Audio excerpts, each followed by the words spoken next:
Alors moi je suis Didier Cromwell, auteur de BD. Je touche au dessin, au scénario, à l'illustration, la peinture, voilà, le parachutisme, tout ça. Donc moi je suis Lucie Brault et je signe Cat Malou pour la bande dessinée et je suis aussi auteure de nouvelles et de romans. Moi c'est Giuseppe, je suis artisan maçon en fait et puis je fais aussi de la BD, du dessin, et de la maquette, plein de trucs, du web aussi beaucoup. Voilà. Tu t'occupes du site Oui, beaucoup Coconino, sur ouais. Coconino World qui est un vieux site depuis 98. Le projet, c'est le Anita Bomba Comics. Voilà. Il y a eu un numéro 0.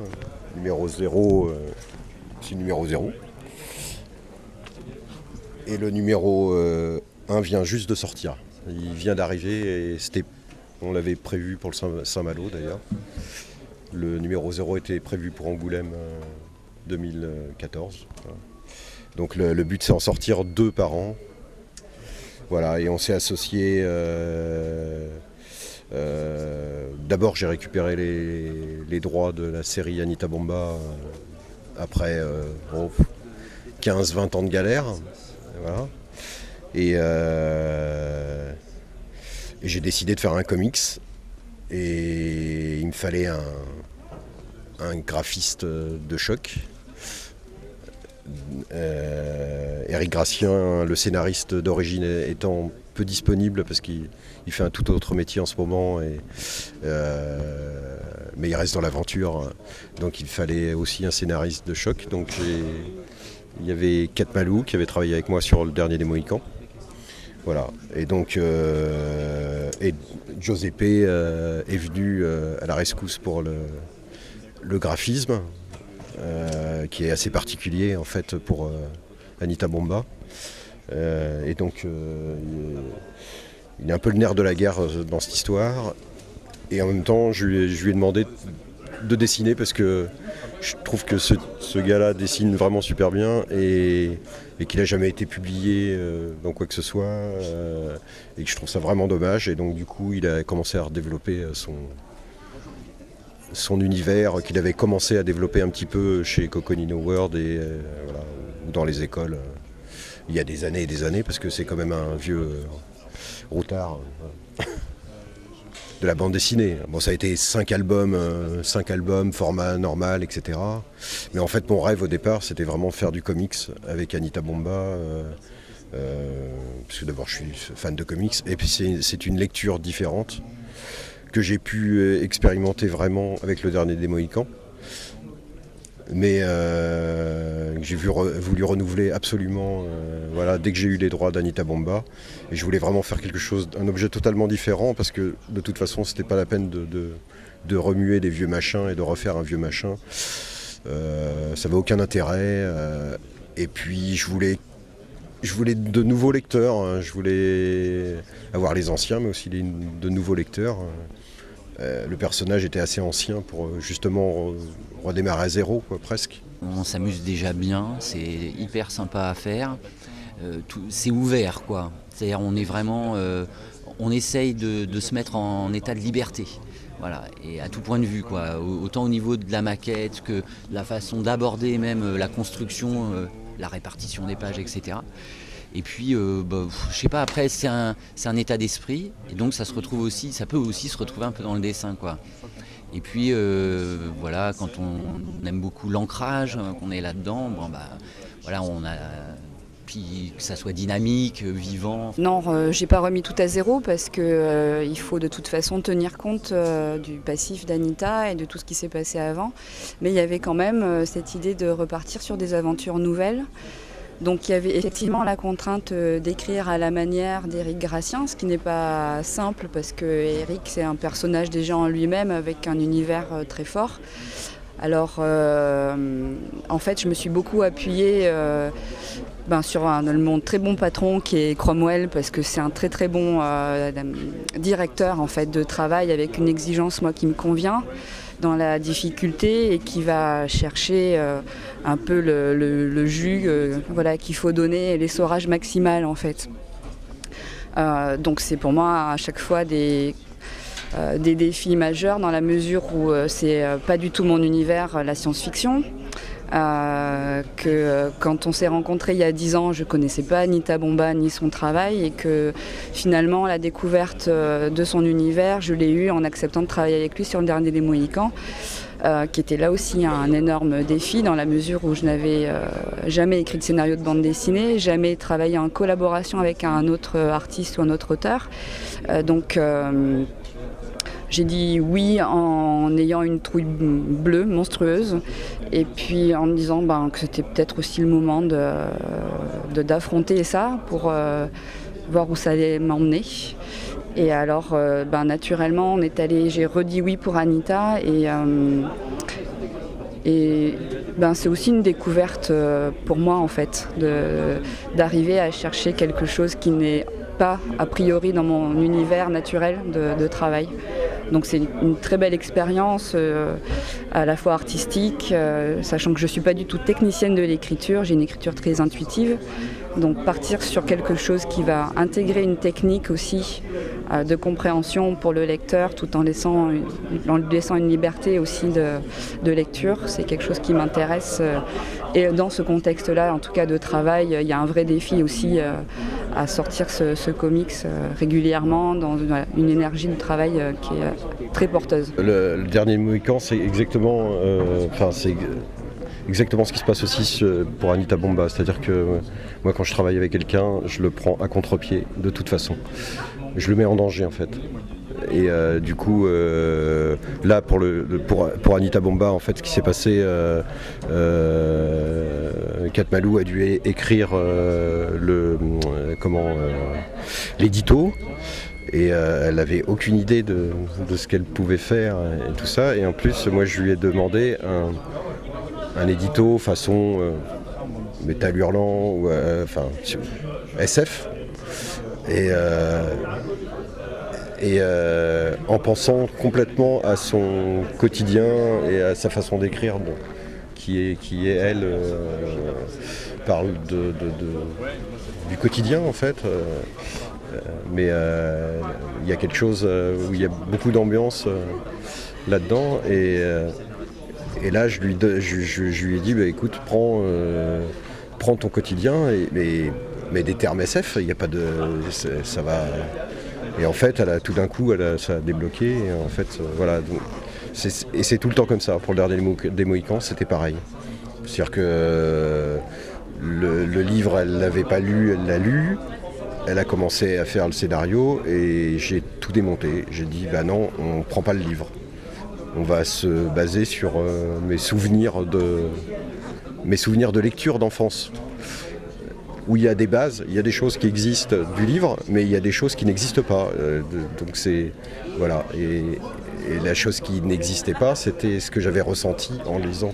C'est ça qu'il fallait faire ressortir et c'était très difficile d'être dans mon cerveau. Donc du coup c'était sans arrêt un dialogue, mais c'était assez intéressant pour ça justement. C'était la difficulté de la chose. Mais petit à petit elle s'y est faite. Voilà. Je dessine entièrement, je crayonne, j'encre Anita, j'écris dans les bulles, je fais du traditionnel.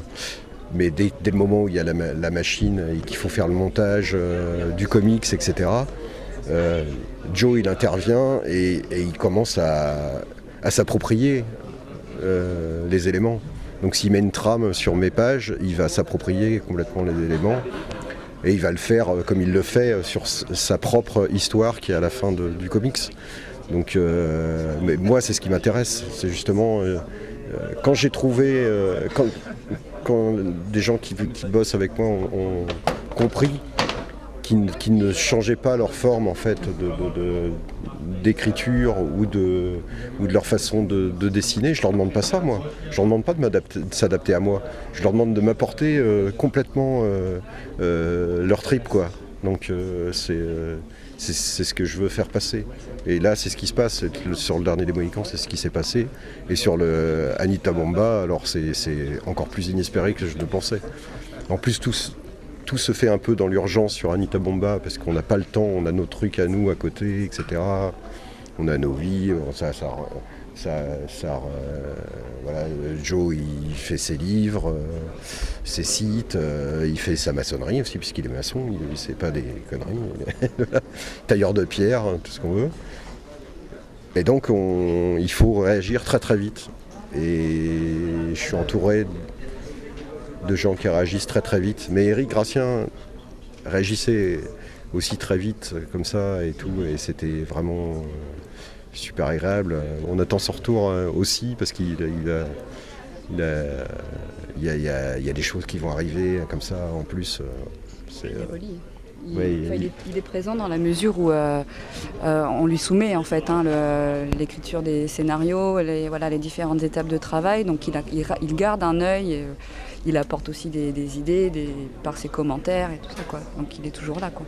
Ça c'est important aussi, c'est rassurant. De toute façon, moi je m'entoure de gens qui ont un style fort. Kat Malou, elle a un style d'écriture qui lui est vraiment particulier. Giuseppe, il a vraiment une façon d'aborder le dessin, le graphisme, d'une façon très particulière, la typo, etc. Mais moi, je m'y retrouve énormément dans ces choses-là, dans l'écriture, que ce soit dans l'écriture ou dans le graphisme. Il faut que je m'y retrouve. Ouais, et que j'ai pas forcément de faire de grandes explications aussi, parce que c'est compliqué de dire à quelqu'un une maquette arrive et lui dire non, c'est pas comme ça qu'on se sent expliquer. Et souvent dans les boîtes d'édition, c'est l'enfer. Les gens essayent de tirer à eux la chose et ils ont pas compris que le bouquin c'est toi qui l'as fait et que tu vois, souvent ils sont pas dessinateurs d'ailleurs. C'est même des frustrés souvent. Donc du coup je m'entoure de gens qui sont pas frustrés, qui ont vraiment de l'énergie, qui partagent énormément. Voilà.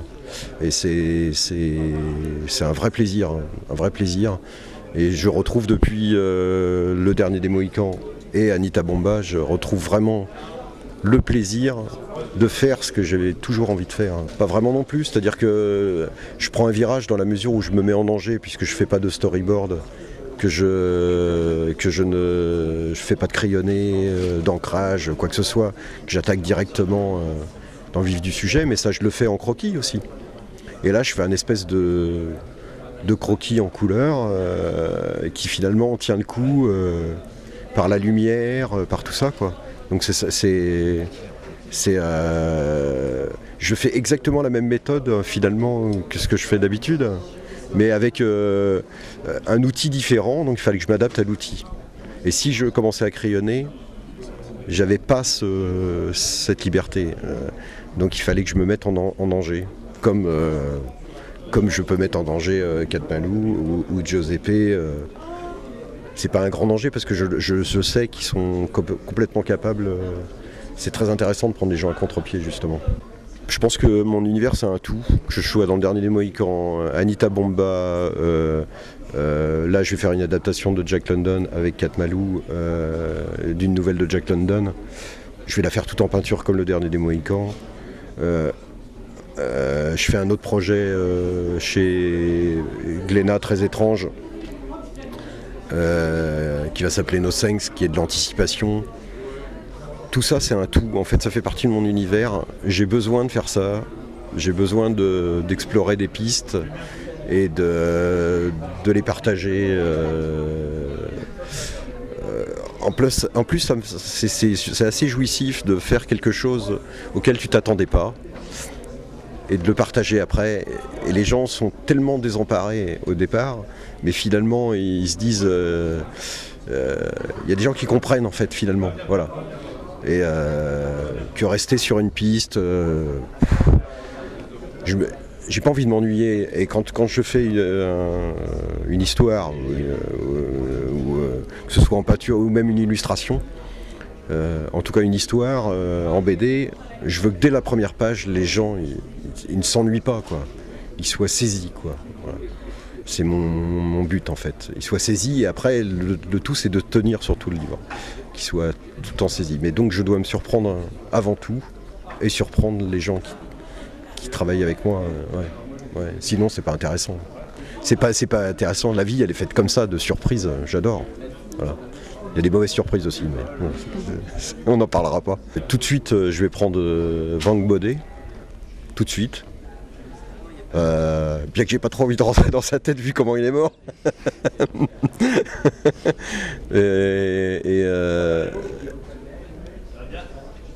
Je vais y trouver des images qu'il n'a pas faites, ça c'est sûr. Van Bodé, il m'a suivi depuis que j'ai fait Les Gobelins, qu'un copain m'a fait découvrir ça, et j'ai pas décroché. Je cherche encore le secret de ce type-là, ouais. Le secret, comment il racontait ses histoires, cet humour, cette poésie, en très peu de cases, comment il pouvait trouver un gag et autant de littérature en fait. C'est vraiment... voilà, ce type a inventé quelque chose à son époque, il est mort trop tôt. Aujourd'hui, il y a plein de graffeurs qui sont inspirés de lui dès le début, quoi, dès le début. Et franchement, voilà ce que j'aimerais trouver dans sa tête. Ouais. Encore des images qu'il n'a pas faites et des choses qu'il aurait eu à raconter avec des événements. Voilà, c'est franchement tellement dommage qu'il ne soit pas là.